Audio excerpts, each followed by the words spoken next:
Ngayong gabi sa The Veronica Chronicles.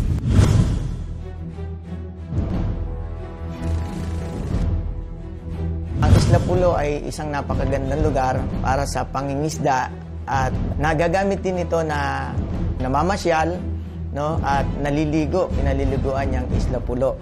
Islang mapakikinabangan o paraisong napabayaan? Inabot namin to maraming puno. Tapos puting-puti yung buhangin niya rito sa tagiliran. Oo, dati naging mga problema namin dito yung mga nagpo-poach, tapos nag-uuling, kasi nagpuputol sila ng puno from sa loob. May pag-asa pa nga bang naghihintay sa isang natitirang isla sa Kamaynilaan? Tagal ko na po pinangarap yun na sana makaalis din ako dito sa Pulo at sana pa paano maawa sa amin na itira naman ako sa bari. Hindi kami nakita na parang land doon. Hindi naman po natin pwedeng masabi na hindi ito environment friendly dahil pinayagan po sila ng DNR. Magandang gabi. Ako po si Veronica Baluyot Jimenez. Ito ang pinalawak na pagbabantay sa mga usapin at issue ng bayan ng The Veronica Chronicles.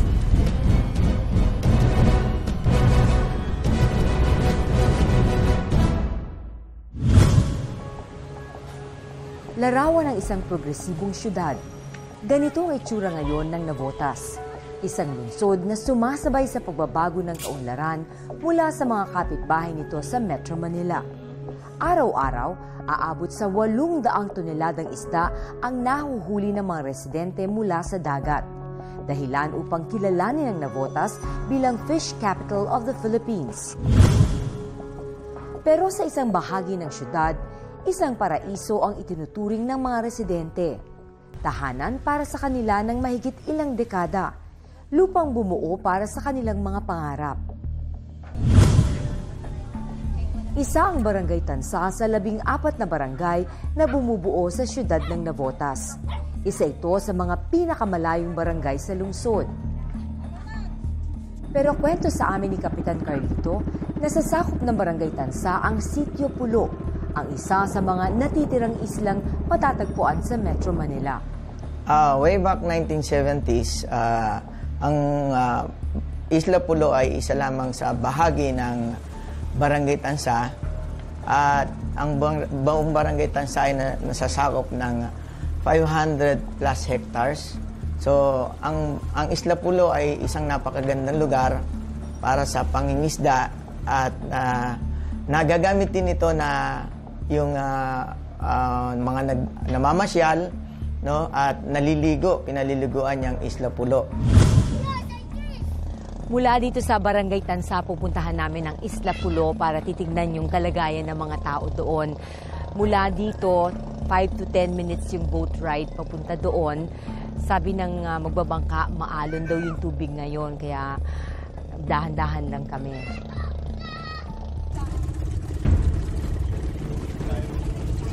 Tubig ang namamagitan sa Sitio Pulo at Barangay Tansa. 5 hanggang 10 minuto sakay ng bangka para makarating sa isla.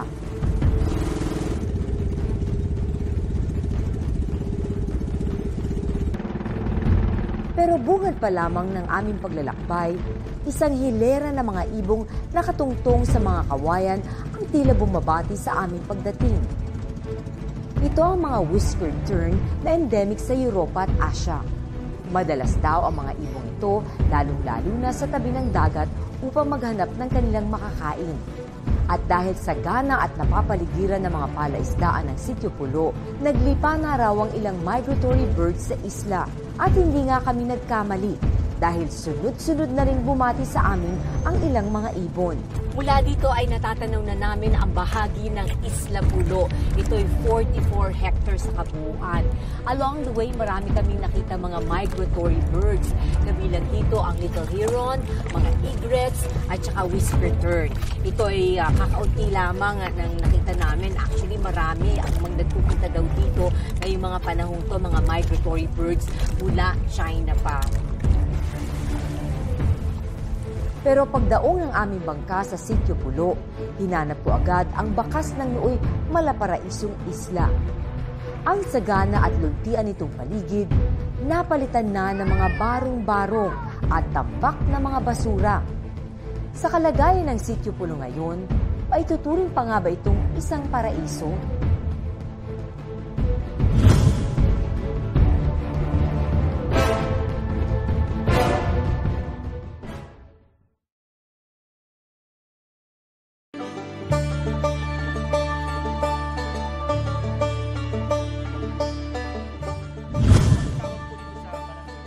Taong 1970 nang unang mapadpad sa Sitio Pulo si Bong. Kakaunti pa lamang daw ang mga taong naninirahan dito noon. At kahit pa natubong na botas, nagdesisyon daw ang kanilang pamilya na dito na lamang sa isla manirahan. Makumbisi sila sa lugar dahil nandito ang kabuhayan noon.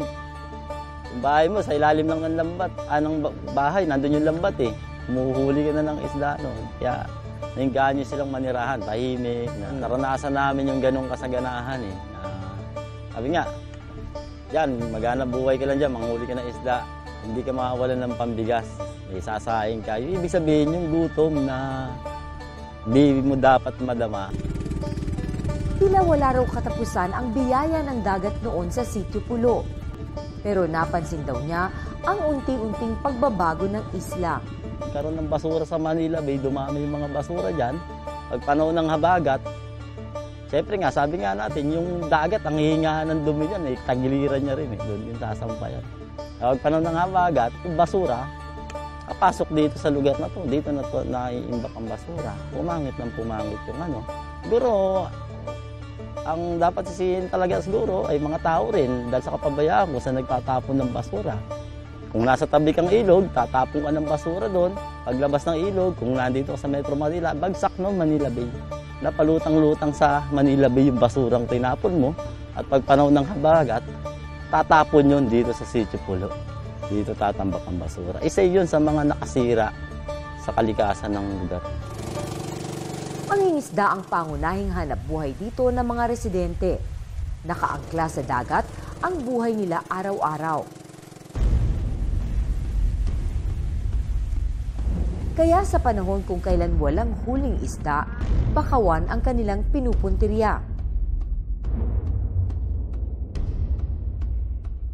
Naging talamak ang pag-uuling sa Sitio Pulo noon. Walang habas ang pagputol ng mga residente sa puno para gawing uling. Ika nga ng mga taga-Pulo, pagbawalan man sila ng barangay o maging ng DNR, wala naman silang ibang solusyon kapag sikmura na ang kumalam. Dati yung naging mga problema namin dito yung mga nagpo-poach, tapos nag-uuling, kasi nagpuputol sila ng puno from sa loob. Nung dumating na kami rito, medyo natakot na ng konti yung mga nag-uuling. Although meron pa rin nakaka-violate nun. Saka maayos kasi magkakaputol. Si Teresa Relos, isang biologist mula sa Department of Environment and Natural Resources o DNR, ang nangangalaga at nag-aaral sa kalagayan ng mga mangroves o bakawan sa Sitio Pulo. Anya, naging hamon para sa kanila ang pagtatanim ng mga bakawan. Taon kasi ang binibilang nito bago mabuhay. Ang ilan, sapilitang pinuputol para gawing uling at pagkakitaan. Pero para maprotektahan ang mga bakawan, kinakailangan daw nilang gumamit ng kamay na bakal. Kumbaga natatakot na sila kasi talagang pinupush namin sila na kumbaga kung kailangan silang idemanda dahil sa mga violations na dyan sa loob ng mangrove area. So far, yung mga protection na ginagawa natin dito, medyo na lessen na yung mga illegal activities such as poaching, yung illegal tree cutting, pagsusunog. Yung most recent meron ditong sunog. Pero hindi naman siya sanadya ng tao. Dati talagang sinasadya nila yung pagsunog. Sa ngayon, hindi na. Sa 44 na hektaryang nasa sakop ng isla, 29.47 hectares dito ang tinuturing na Marine Tree Park. Dito matatagpuan ang mga pinakamatatandang mangroves sa buong Metro Manila. Nakapanghihinayang na mawala ito nang dahil sa kawalan ng disiplina ng tao at ang hamon pa ng climate change sa mundo. Sa mga bakawang nangingitlog ang mga isda para maparami. Malaki rin ang kanilang naitutulong para mapigil ang pagbaha dahil sa pagtaas ng tubig. Kapag nawala ang mga bakawan, mas malaking perwisyo para sa tao at sa syudad ng Navotas. Kasi ito na lang din yung, bukod sa ito yung part ng 44 hectares na forest na lang na natitira sa NCR, ito lang kasi yung nakamapa natin sa NAMRI, yan na lang na natitira, 44 to. So itong Sitio Pulo, itong mangrove area na to hanggang doon, yan ay part ng 44 hectares na nasa mapa natin as forest area pa. So ang chances nitong sa ngayon, ang pinipreserve kasi natin yung 29.47. Yun yung sinasakop natin na nakadeclare na as a Marine Tree Park. Actually, yung mga fish ponds dyan, kasama pa yan din sa 44. Kaya lang na-convert ni into other land use. Ano na siya, fish ponds na. Pero dati bakawanan din yan. Nasa plano na raw ng DNR na ideklara ang Sitio Pulo bilang isang critical habitat. Makakatulong daw ito sa isla upang lalo pa nilang matutukan ang pagpapreserba sa mga hayop at bakawan na matatagpuan dito. Isa si Bong sa 2 mga taga Sitio Pulo na kinuha ng DNR bilang mga bantay bakawan ranger. Tungkulin nilang protektahan ang mga nabubuhay sa Isla Pulo. Pero sa tambak na problema na kinakailangan daw nilang solusyonan sa isla, aminado silang hindi nila kakayanin ang responsibilidad. Wala naman kasi, ang residente kasi rito, hindi ganun yung kaalaman nila. Hindi sila naging aware sa kapaligiran kung paano pangangalagaan. Nung araw, kung paano pangangalagaan, dahil ang iniisip lang nila ay kung paano sila mabubuhay at may kukuhanin na pangkain nila sa araw-araw. Kaya yung nakikita nilang basura, minsan sabi nga, napakahirap ihakbang ang isang tao kung sa kasanayan niya ay ganun siya namula. Hindi ito isang titik lang na may alis mo sila sa ganun. Mahabang proseso po ito. At ngayon, tanging ang Freedom Island na sumasakop sa syudad ng Las Piñas at Parañaque ang nakadeklara bilang isang critical habitat sa Metro Manila. Tinututukan ng pamahalaan ang 5,000 migratory birds na napapadaan sa isla upang maging pansamantala nilang tirahan at maging ang ilang species na naninirahan sa mga bakawan. At sa oras na maideklara rin bilang isang critical habitat ang Sitio Pulo, maaring maduktungan ang buhay nito maging ang mga hayop, puno at halaman na nabubuhay rito. Ibig sabihin, mas mapoproteksyonan natin siya kasi may pondo. And then, potential siya for ecotourism. Okay. So, magbe-benefit dito yung, aside from yung mapoproteksyonan na yung area, pati din yung government ng Navotas. Totoong malaki na nga ang pinagbago ng Sitio Pulo mula noon. Isang islang naghihikahos para sa mga residenteng nakatira rito. At paraisong naghihingalo para sa kanyang natitirang biyaya mula sa kalikasan. Isa ang pamilya ni Nora sa mga unang naging residente ng Sitio Pulo. Puno man daw siya ng agam-agam sa maaring abutan ng kanyang pamilya noon sa lugar, naglaho raw ang lahat ng ito sa pangakong maginhawang buhay na nakita niya rito noon. Ano po, kasi may nagaya po dito sa amin, tsahin ko po. Sabi daw, maganda daw po sa pulo. Ganun. Hanggang sa, siguro po nabahagan po yung tatay ko. Sumunod naman po sa kapatid niya. Eh, hindi na po na ganun.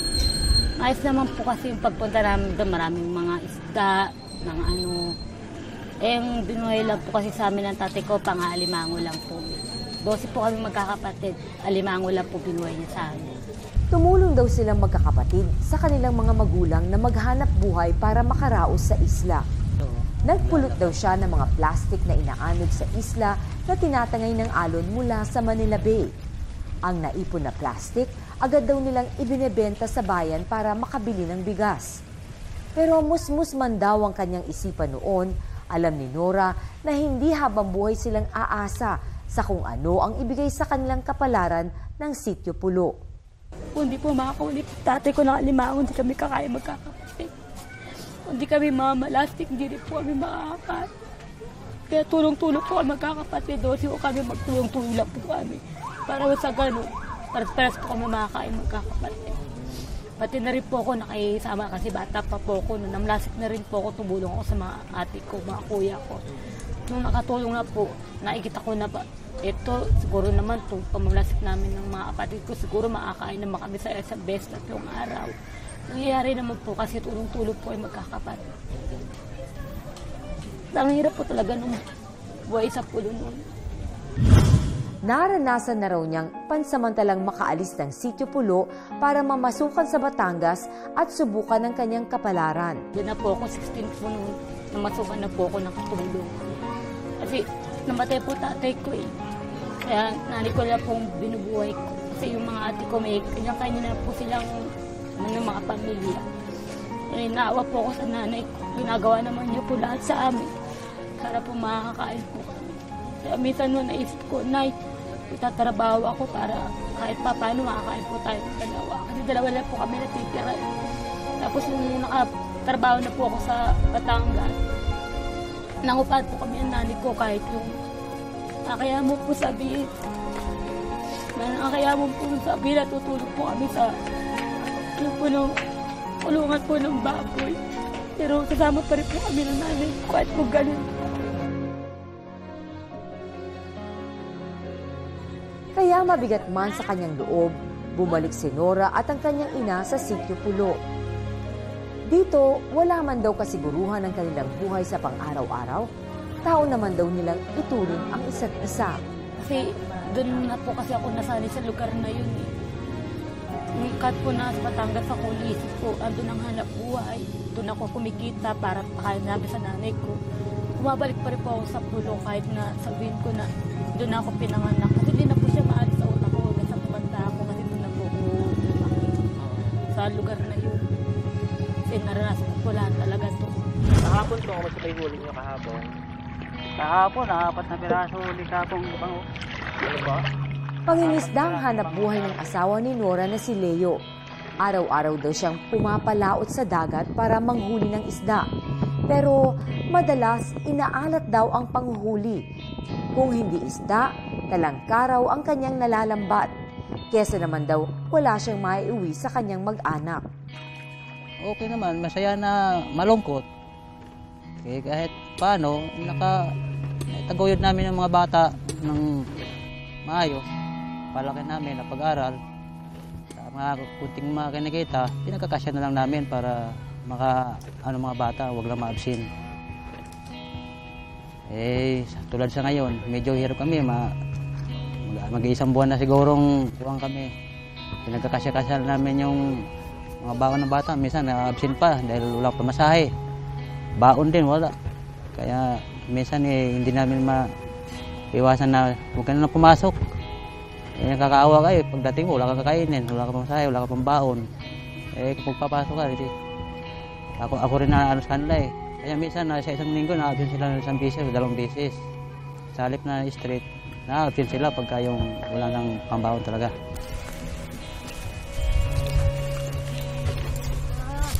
Noong araw na yon, isang maliit na bangus at ilang pirasong talangka ang naiuwi ni Leo kay Nora. Ito ang sukli ng dagat sa maghapong sakripisyo ni Leo.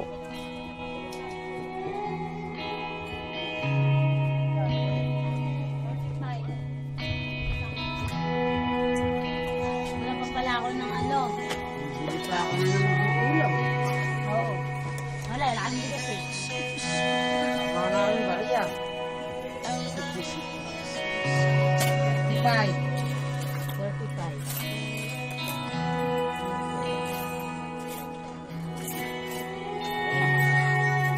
Ayan. 35. Bigas lang po.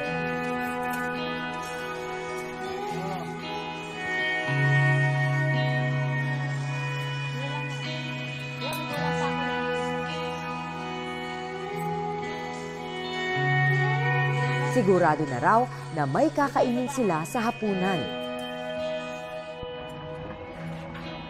Sa akin naman para sa mga anak ko, sana maragdagan ng panganap buhay ko tulad ng lambat. Nakikita nyo kanina, ang lalaki ng sira, hindi ako makabili-bili. Paano? Wala naman ako pukunan para pambilis kanila. Ito nga, sa pagkain namin, madalas pa kami kinakapos. Hindi na kami nakakumpleto sa isang araw, 3 beses. 1 beses, 2 beses na lang.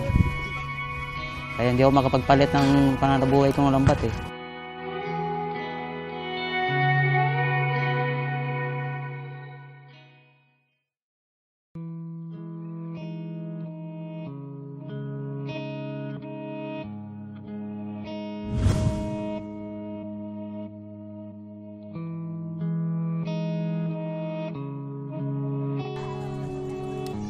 walang kuryente sa buong Sitio Pulo. Tuwing alas 6 hanggang alas 11 ng gabi, binubuksan ang generator na ito. 30 pesos araw-araw ang bayad sa 5 oras na supply ng kuryente. Sandaling oras para makapaglibang at panandali ang maranasan din ang luhong tinatamasa ng mga residente sa bayan.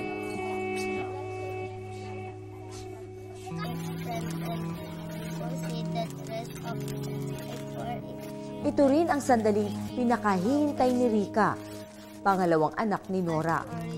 Top 1 sa klase si Rica at halos gabi na kung makauwi sa kanilang bahay mula sa kanyang paaralan sa bayan.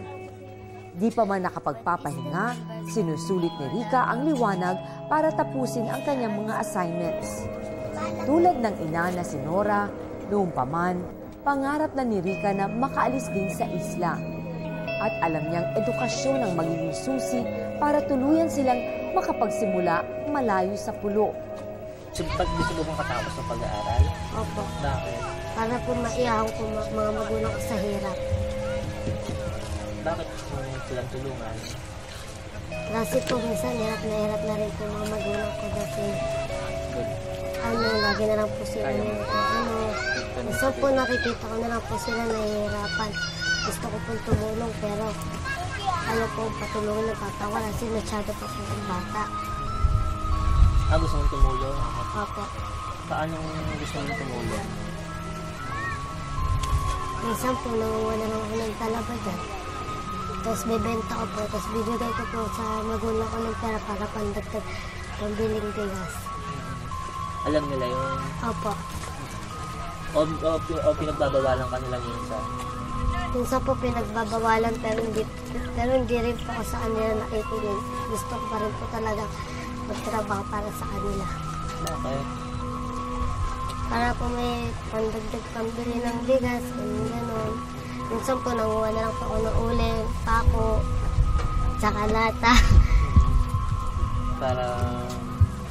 Minsan po yung sobra, pambili lang po ng pagkain ko. Tapos nung yung iba, pandagdag ng pambili na lang po. Gusto raw ni Rica na maging isang teacher.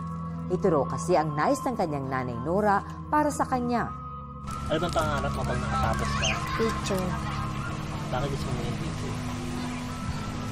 Sabi ng mama ko, ayun daw po para makatulong dito po ako sa kanila. Para mapag-aral ko rin po yung mga kapatid ko. Saan mo gusto magturo? Diyan din po sa Tansan. Tinuturing na danger zone ang buong paligid ng Isla Pulo. Madalas daw natatrap sa isla ang mga residente sa tuwing may dumarating na bagyo sa Metro Manila. Kaya ang naging desisyon ng pamahalaang lokal ng Navotas, i-relocate ang lahat ng residente ng Sitio Pulo. Una po sa lahat, sila po yung number 1 na prone sa pagdating po ng mga bagyo at saka mga kalamidad na po dahil open sea po sila. At ang pangalawa po, wala po silang dadaanan kundi magbabangka sila. Papunta po rito, tatawid ng baryo. So, delikado? Delikado po para sa kanila. Lahat po ba i-relocate? Ayon po sa ating mayor at sa national government din po ay kinakailangan din po talaga natin itong i-relocate dahil po doon sa delikado po sila. Ayon kay Navotas City Mayor John Ray Chanco, matagal na raw na proyekto ng pamahalang lungsod ng Navotas ang pagre-relocate para sa ilang residente nila, lalo na ang mga illegal settlers sa kanilang nasasakupan. Prioridad na mabenepisyohan ng mga proyektong pabahay ang mga taga-Sitio Pulo, kapalit na tuluyan nilang iiwan ang isla at makukumpleto ang mga requirements ng kanilang hinihingi tulad ng drug test, pagpapatunay na sila ay lehitimong taga-Navotas, mga pagkakakilanlan tulad ng birth certificate at marriage license. Actually, matagal na po namin sinabihan at nag-prepare na rin po tayo dahil bago naman mag-relocate. So, kailangan nating may preparasyon para dun sa families. Ang problema dun sa ibang families, hindi pa nila nasasubmit yung mga requirements para makapag lipat nila doon sa mga pinili nilang mga pabahay. So once matapos ho nila yung mga requirements at na-check na po yan ng NHA, na qualified po sila at wala pa silang natatanggap na mga pabahay before, so pwede na rin silang ilipat. Actually, minamadali po natin dahil as much as possible ayaw natin umabot. Lalo na itong pagkatapos ng summer, tag-ulan na naman at bagyuhan na naman. So, syempre gusto nating i-protect po sila dun sa mga parating na mga bagyo. Sa mahigit 200 pamilyang naninirahan sa Isla Pulo, 24 pa lamang ang nakakakumpleto ng mga requirements at siguradong makakalipat sa kanilang mga bagong bahay. Well, unang-una, syempre yung pabahay po nila. Dahil halos libre po yung kanilang pabahay. If ever may babayaran po sila, syempre ito po yung mga kuryente at tubig na makukonsume po nila.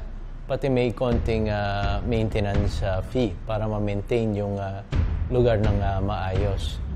Pero walang rent po to. Dahil lang gusto po natin dito, hindi naman sila mabigyan lang ng bagong bahay, kundi syempre gusto natin yung bagong buhay rin po. At masustain nila yung paglipat po doon, maalagaan po nila yung mga anak nila, mapag-aral po nila, at maging matagumpay po sila. Ayon sa DNR, sakaling tuluyang mailipat na raw ang lahat ng residente ng Sitio Pulo, malaki raw ang tsansa ng isla upang maging isang ecotourism park dahil sa dami ng migratory birds na maaaring makita sa lugar. Ecotourism na part, siyempre mas maraming makakapansin itong lugar, dadayuhin ito. Siyempre, economy yan para sa LGU. And then sa part naman ng national, sa ating mga environmentalists, conservation and protection naman yung habol natin dyan, na ma-preserve talaga siya. And then yung ito kasing area din, aside from yung candidate siya for critical, gusto rin namin siyang ipasok sa Ramsar. Yung sa wetlands na matatawag kasi, di ba? Part of wetlands ito na of international importance. So, may plan din ganon. Meron din kaming wetland management plan para dito. So, ka-partner din natin ang LGU sa adhikain ganon. Pero ayon kay Mayor Chanco, hindi raw pagmamay-ari ng lokal na pamahalaan ng Navotas ang kabuuan ng Sitio Pulo. Ito raw ay nasa pamamalakad ng mga private fish pond owners, kaya hindi raw sila lamang ang magdedesisyon kung ano ang nararapat na gawin sa isla. Puro private owners po yan. Wala pong pagmamay-ari yung government po dyan, except yung nabili po nating housing area na 8 hectares. The rest, hanggang dun sa dulo ng yung boundary ng Bulacan, lahat po yan ay privately owned po. Meron lang portion na nakuha po yung government po doon. So kailangan joint po yung pagpaplano rin po dyan. May kanya-kanya raw plano ang mga may-ari ng fish ponds sa paligid ng Sitio Pulo, kaya imposible raw na paghimasukan nila ito. Katunayan, sa pag-iikot ng aming grupo sa paligid ng Sitio Pulo, isang sanitary landfill ang nakuna ng aming kamera. Siyempong ibinababa ang basura sa Sitio Pulo na pinaliligiran ng mga bakawan. Galing daw ang mga basura mula sa Vitas sa Maynila na tinatapunan ng basurang nanggagaling mula sa Metro Manila. Nakikita ko na sa aking likuran yung landfill ng PhilEcosystems. Sinasabi nila na pangalawa na to, bago na ito. Before that, meron pang landfill na 10 hectares na isinara na dahil puno na. Itong bago ngayon, more or less mga ganun din kalaki. At kasalukuyan nga na ina-unload yung basura galing sa Vitas Tondo. May mga barges na nagpupunta dito tuwing tanghali at hapon para mag-unload ng basura dito. Ang landfill ay proyekto ng Philippine Ecology Systems Corporation o PhilEco na siya ring nag-develop ng mga sanitary landfills sa Aklan, Olongapo at General Santos City sa Mindanao. Nakakagulat makita ang isang tapunan ng basura sa pusod ng isang paraisong pilit na isinasalba. Tila sugat itong unti-unting papatay sa naghihingalong isla. Ayon kay Mayor John Ray Chanco, Aprobado raw ng DNR ang operasyon ng Fileco sa Navotas Sanitary Landfill. Ever since, kasi naging mayor po tayo 2010, nandun na po yung landfill po na yun. At hindi naman po natin pwedeng masabi na hindi ito environment friendly dahil pinayagan po sila ng DNR na siyang nagbibigay ng lisensya po at nagsasabi kung maganda po ito para sa environment at hindi. The fact na nakakuha siguro sila ng permit at ECC, so pinapayagan po ito ng DNR. Ang ECC o Environmental Compliance Certificate ay inire-release ng DNR bilang patunay na sumusunod ang isang kumpanya sa mga patakaran na hindi makakaapekto ang kanilang operasyon tulad ng landfill sa kalikasan. 3 beses nang nabibigyan ng ECC ang Fileco para sa kanilang operasyon sa Navotas Sanitary Landfill. Una dito noong April 2006 para sa kanilang 11.3 hectares. Nasundan ito noong October 2007 para naman sa sumunod na 15 ektarya.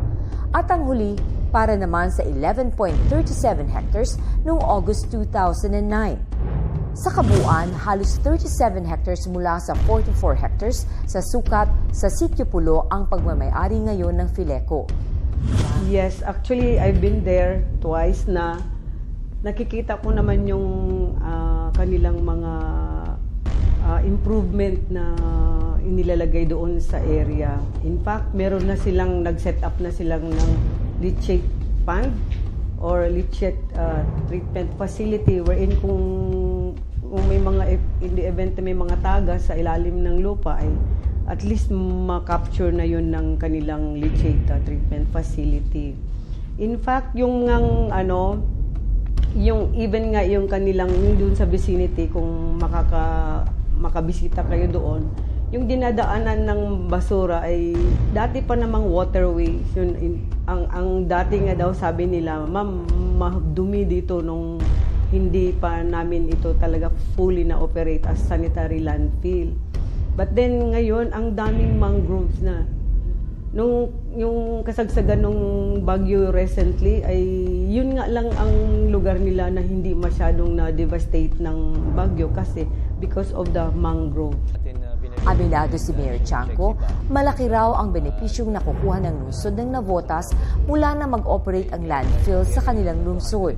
Pagdating po sa aming lungsod, malaki po yung tulong po nito dahil unang-una, kami lang po sa buong Metro Manila yata ang walang contractor ng mga truck sa basura dahil sarili po naming truck. At pagtapon po natin dun sa mga landfill, libre po. Aside from libre yung pagtapon po natin, hindi na tayo nagbabayad ng tipping fee. Pag yung mga nagtatapon po doon, may share rin po yung city. At ang nagiging share ng city ay halos 30 million a year po. Million a year. Opo. So hindi na po kami masyadong gumagastos sa pagtapon ng basura. At the same time, may income pa po tayo. At bahagi ng kasunduan sa operasyon ng Fileco, mapupunta sa lokal na pamahalaan ng Navotas ang 10% ng lupa na pagmamay-ari ng Fileco. Kahit anong negosyo po dito,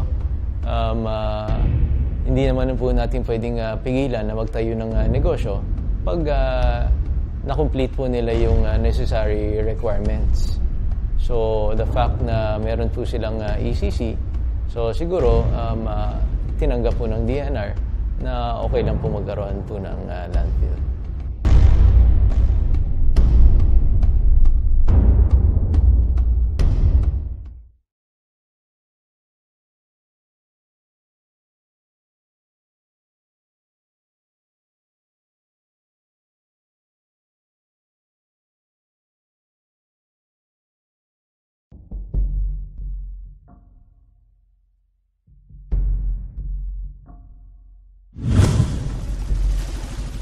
Humingi kami ng pahintulot mula sa pamunuan ng Fileco na silipin ang kanilang operasyon. Ngunit tumanggi silang pahintulutan ng aming hiling. Sa halip ay nagpaunlak sila ng isang panayam hinggil sa kanilang operasyon sa Sitio Pulo. Tayo nagsimulang tayo ng landfill plus yung ang pananagutan kasi ng LGUs is magkaroon sila ng sariling landfill o tapunan bawat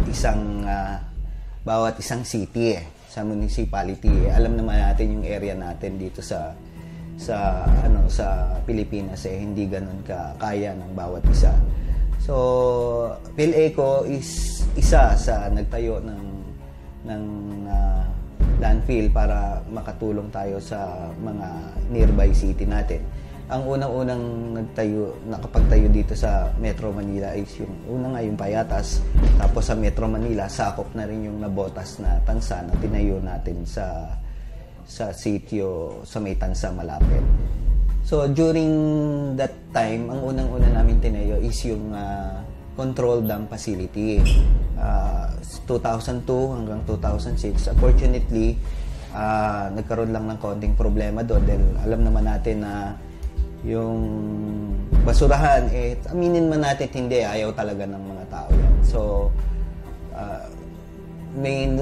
with the help of City of Nabotas, so merong mga abandoned fish pond na nabili ng PhilEco at ngayon title na yun ng PhilEco. So, yun ho yung ginawa nating gagawin nating landfill. Dumaraan daw sa masusing inspeksyon ang bawat barge ng basura na umaalis mula sa Vitas patungo sa Navotas landfill. Bago siya umalis, sinisecure ng barge operator na nakanet siya. Nililinis muna yon para hindi magkalat sa Manila Bay. For your information din, yung katas ng basura is merong collection ang bawat barge. So, hindi ho siya tumatagas sa dagat. Dire-diretso yan about 2 hours bago siya makarating sa landfill. Then, pagdating sa landfill naman, i-unload lang din siya doon sa active cell. About mga 4 to 5 hours unloading yan. So, pagkatapos nun, ang kagandahan ng landfill namin is wala tong scavenger. So, talagang kung makikita nyo po, meron po akong litrato dito. Ayan po yung kabuuan ng landfill natin. So, wala ho siyang scavenger. Puro facility lang. At saka mga empleyado lang din yung PhilEco ang nandoon. So, yun, mapapansin nyo ho, yung mangrove namin, napakalaki rin ho. Dahil kasi yan ho yung isa sa nakakatulong sa barrier ng PhilEco, nakakatulong sa lahat ng bagay. At ang isa pa po is yung pinoproseso natin yan pagkatapos ho nating i-soil cover yan. Halimbawa, natapos na, ini-sprayan pa po yan. Pag natapos ho nating i-soil cover po yan is dinadaanan ng bulldozer yan para makompact.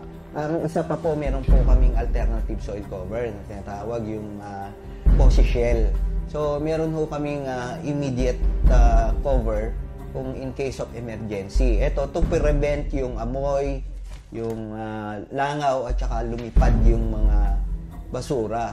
So, yun ho yung ginagawa natin sa operation. Routinary po yun, paulit-ulit na ganun lang ang ginagawa natin sa landfill.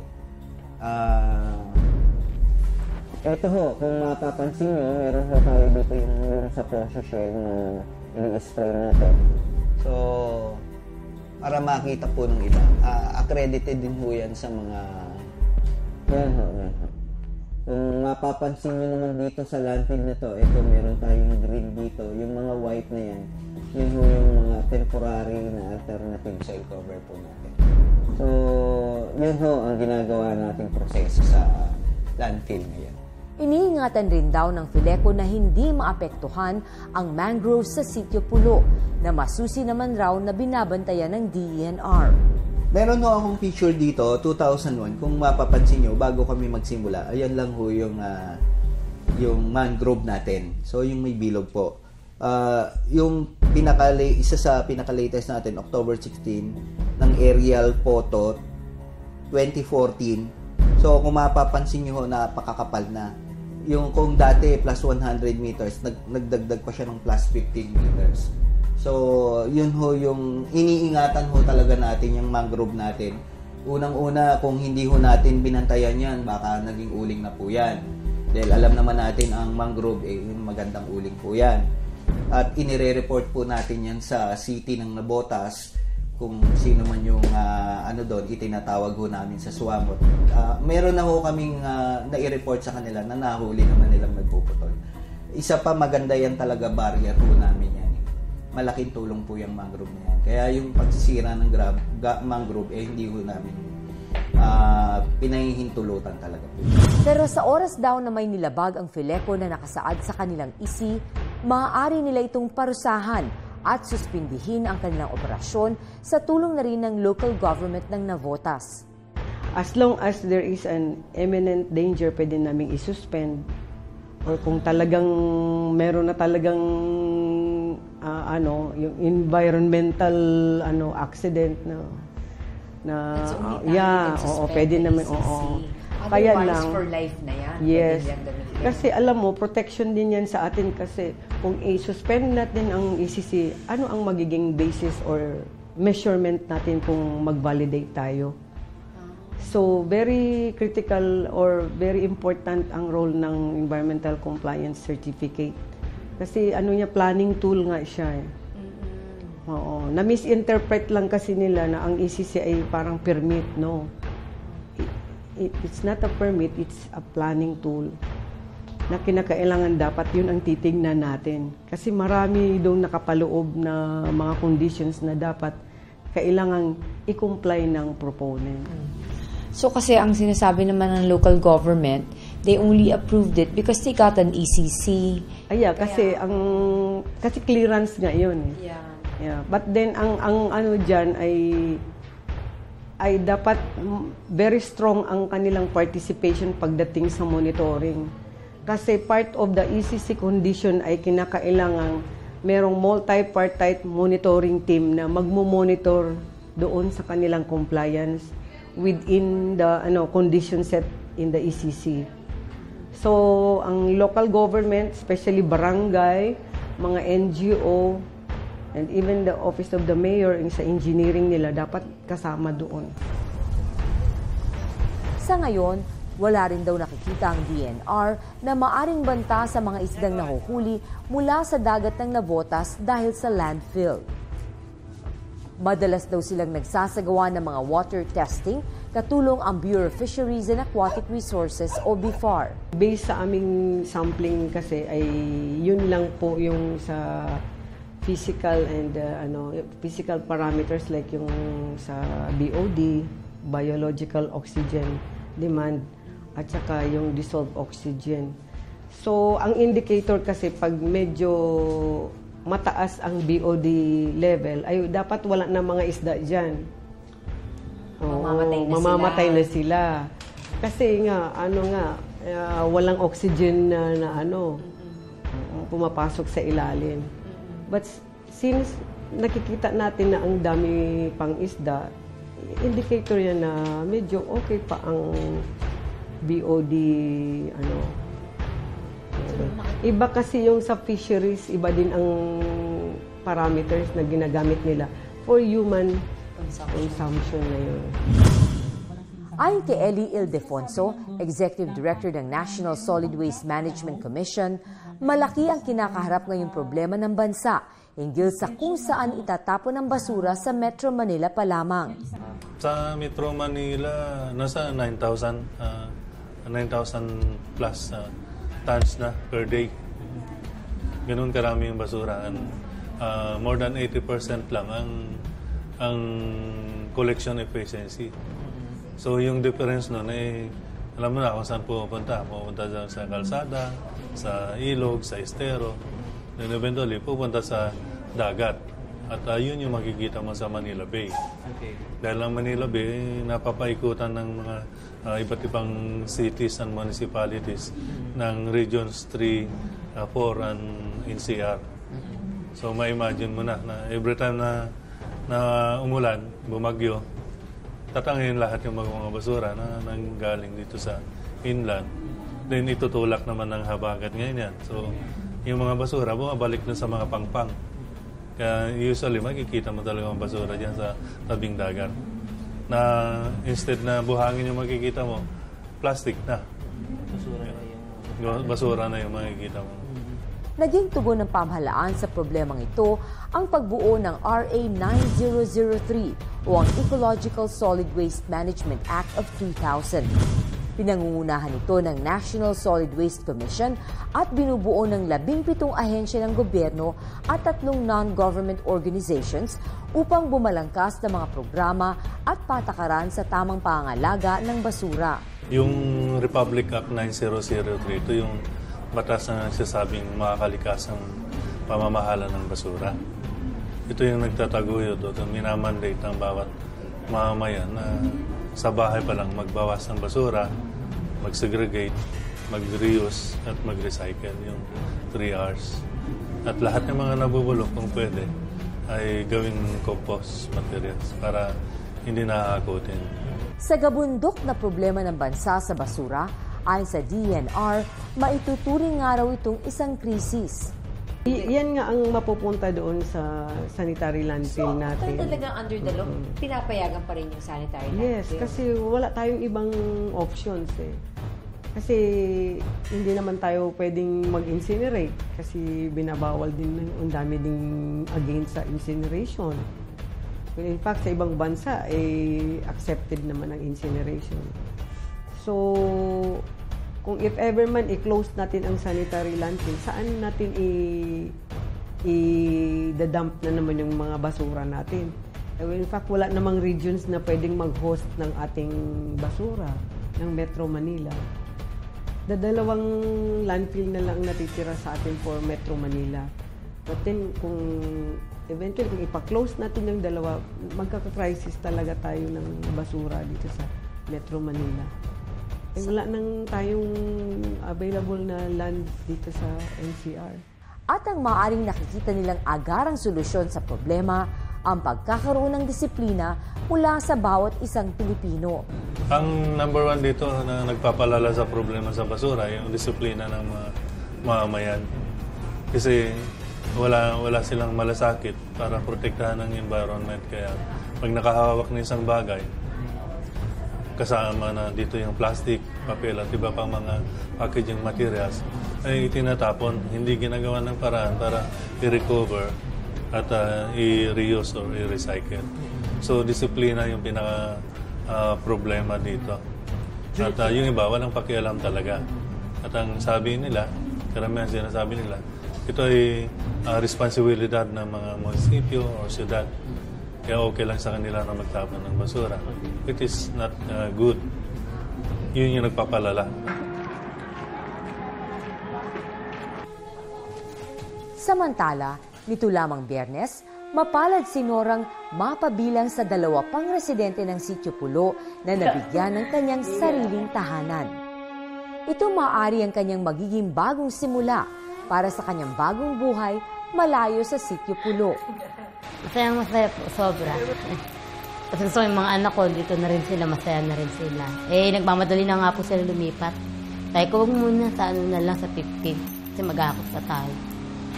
Sabi ng panganay ko, ma, dito na tayo. Sabi ko, dito na yung matulog. Matulog, wala pa nga tayong ilaw. Sabi, kasi masatid na po kami rito, para hindi na kami masyadong malayo pag-aaral. Sabi ko, sige, yan nyo, sa 15, lilipat na tayo dito. Di ba sa papa mo, mag-aakot na tayo ng gamit. Ano naman po sabi ng asawa niya? Masaya din po siya, tuwan-tuwa siya kasi maging safe na po yung mga anak niya.